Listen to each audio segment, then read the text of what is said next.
Haven't had very much sleep. Been at too big a party last night. Let's hope I can get through this without too many mistakes. Okay, so to recap the story, Freya Fjordrider and her grumpy horse Dinner rode into the town of Fulcrum at the call of her friend the wizard Tagorli, also known as Tig. She's met and promptly jumped into bed with First the Fierce, who is an old comrade of hers. He's a bit of a hunk, but he doesn't exactly have the best ethics. First then turns out to be on the wrong side of the battle, i.e. on the other side than Tig. Freya's now met up with Tagorli and his former wizard friends who are new to her. There's Shawneeby, Pen, Fay Erica and Awesome Drew. And Awesome Drew's also got a rather unusual bulgy dog called Haymash. They're trying to stop a forest from being razed to the ground and they want Freya's help, and she's not really quite sure why they need it. And so the story continues. Tig, can we have a quick chat in private? Freya said. Tagorli looked a bit nervous despite all of his power. He had magic enough to blow this common room to the sky in one go, and to kill them all if he so chose. If he got it right, which was not so certain. He nodded to his friends and they went off to the bar, a space seeming to magically move ahead of them to give them a clear path. Freya admired the way the tavern patrons managed to do it without ever looking like they were afraid or even seeming to be watching the magic users. Come, sit, my friend, and tell me why you need me when you have 5 mages, all presumably with something approximating to your own skills, and with no need of one lone warrior woman, even if I do kick ass, Freya said. She grabbed up her saddlebags and her latest tankard and led the way to one of the corner tables so that they'd have more privacy. Tig looked like he'd have preferred that they stay where they were, or even that he not be there at all, but he followed her through the crowd to the table. There was a couple already there, one woman on the other woman's lap, faces sucked together, but when they saw Tagorli coming, they suddenly found they needed new drinks and made for the bar. Since when did people fear you? Freya asked as they drew up their stools to the table so that they could hear each other over all the noise. Since I accidentally flattened their hall, Tig said. Or to be more accurate, I turned it into a giant alligator and I waddled off and swam away up the Sweat River. Freya had to laugh. It was such a typical thing for him to do, even now that he knew his magic better. It is good to see you, Tig, she said happily. Nobody is like you for scrapes and problems, or for getting out of them either. So tell me, why do you need me? Tig looked like he'd rather ride the giant alligator upriver than tell her, but he girded his loins and said, First, he loves you and he is the leader of the army that protects the loggers from us. Freya eyed Tig with slitted eyes. And because he has been my comrade, you feel that I can... what? The wizard knew he was on very shaky footing. Talk to him, he suggested. Tell him that it is wrong to fell the forest. Urge him to give up the battle and ride away. Urge, hey? Freya said, eyes still steely. Tig, are you attempting to whore me out for your cause?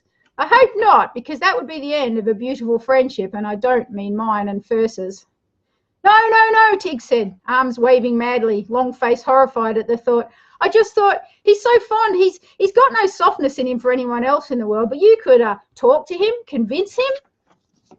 Freya had to laugh again. Tig, you can be foolish, but you're no fool. I was chatting with you. I know you wouldn't try to whore me out. I'd make a quiching awful one. So why do you want me to do this? Why can't you just blast him? Much as I'd miss knowing his black heart and incredible style in the sack was still out there somewhere in the world.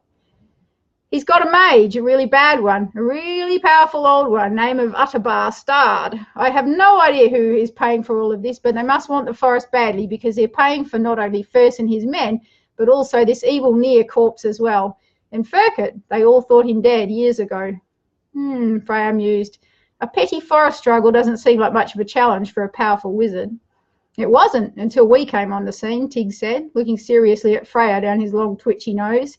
He's been riding with Fursa's band for some time. I'm sure he was hoping no wizard was in miles of him, so far from Furkit and the centre of the wizarding world. He was long ago cast out of our order, and as you know, that takes some pretty big crimes. He's been lying low ever since in case we came after him, like we went after Total Cunt. And this crime is beneath the interest of our lords of magic in Furkit, Tig admitted. And so the mages of sin stepped in. To us, trees have rights too. And when the Green Foresters called for us, we came. Which gets back to what you can do for us, if you will. Can you see if you can talk Furse into walking away?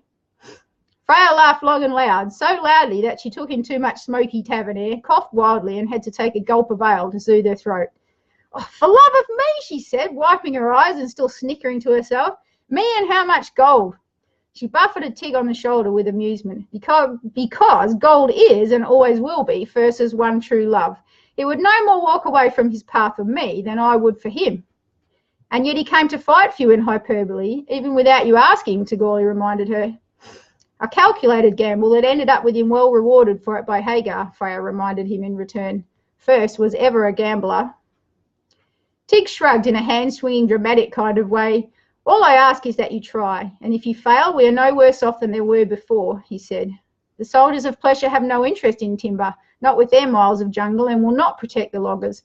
So without Furs and his fighters and his pet wizard, the Fulcrum people would have to back down. It is true that you'll be no worse off than you were if I fail, Freya said. All right, I'll try. Maybe Furs is bored with protecting loggers. It seems a rather dull job for one such as Furs anyway. It's a shame I don't know of another war beginning anywhere. Oh, and I should tell you, I met Furs when I first arrived, and what with one thing and another, we betted each other this afternoon. So it appears that I was your whore without even knowing it. Tagorli laughed, looking at her fondly with his mad, pale blue eyes. That's the Freya I know and love, he said happily. Ever the lusty one. May it give your argument more weight. More likely give it less, since he is now sated and sated well, she grumbled. But she smiled at Tagorli with equal affection. And thank all the gods that you made me safe from diseases and pregnancy, because otherwise I'd be in all sorts of danger from joining with that old reprobate. Now, she laughed at the thought. What are you planning on doing now, oh old friend, she said. I plan on returning to the forest tonight with the mages of sin, because we feel that the loggers will try to fell trees this night and we need to be there. Will you join us, Freya? Surely, Freya said. If that's where Furs will be, then that's where I need to be too. Just keep that utter bastard off me. You know how I feel about wizards. Some wizards, Tig reminded her, laughing. Dinner was less than enthusiastic about coming back out of his warm stable to head into the spring damp, misty night. But as she told him, he would have been even grumpier if she'd left him behind and had an adventure on her own. He flicked his head back in an attempt to catch her on the nose for reply, but she knew it was coming, or at least something like it was, and instead met his pole with a hard fist. Stop being a pig-headed, Keisha, she told him. It's been weeks since you got to kill anyone. Now you'll have your chance.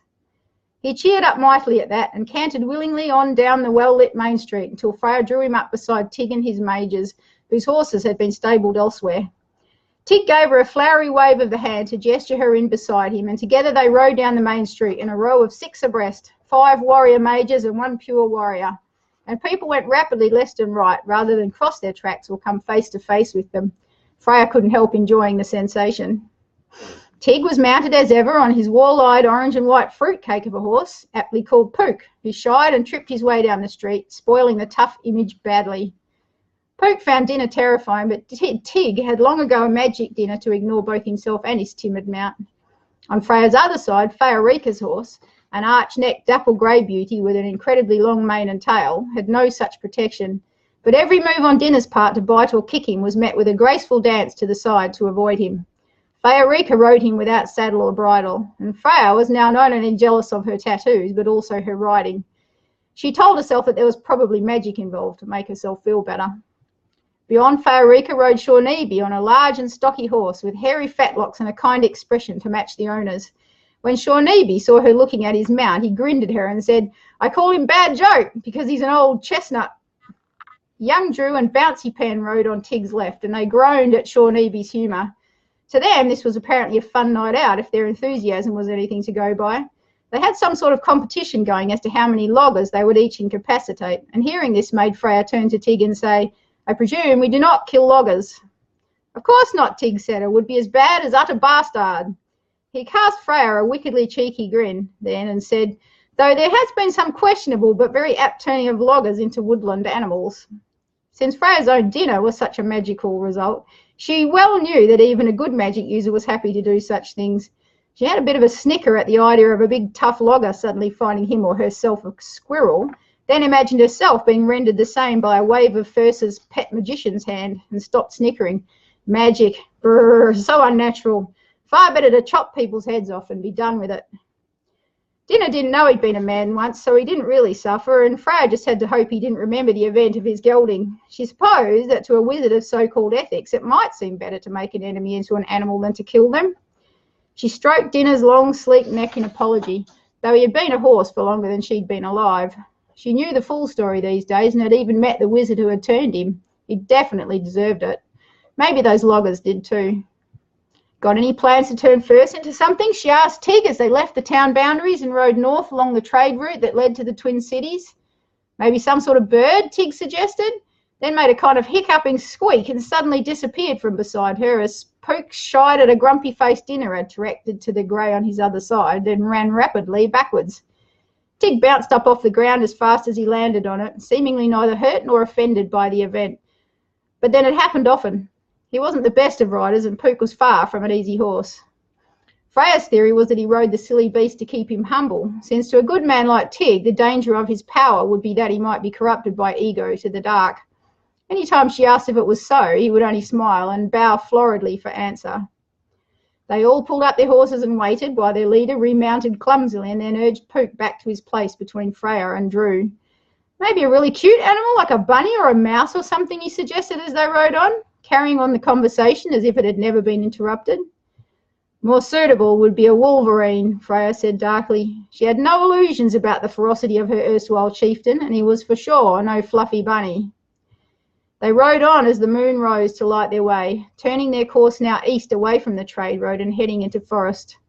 By moonlight, Freya could see that vast areas were now denuded of their largest trunks, leaving only saplings and trampled undergrowth behind, and sawn-off stumps lay all around them. Even to her, no lover of nature apart from the bits of it that fed her, this seemed a savage way to treat a forest. The mages of Sin had gone very quiet. Shawneeby was the only one to be heard, and he was muttering angrily under his breath.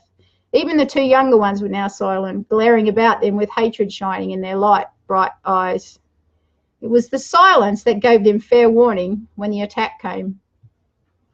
And that's the end of chapter 3. From here, we're pretty much into action all the way to the end of the story, and I hope you can join me for it. Bye.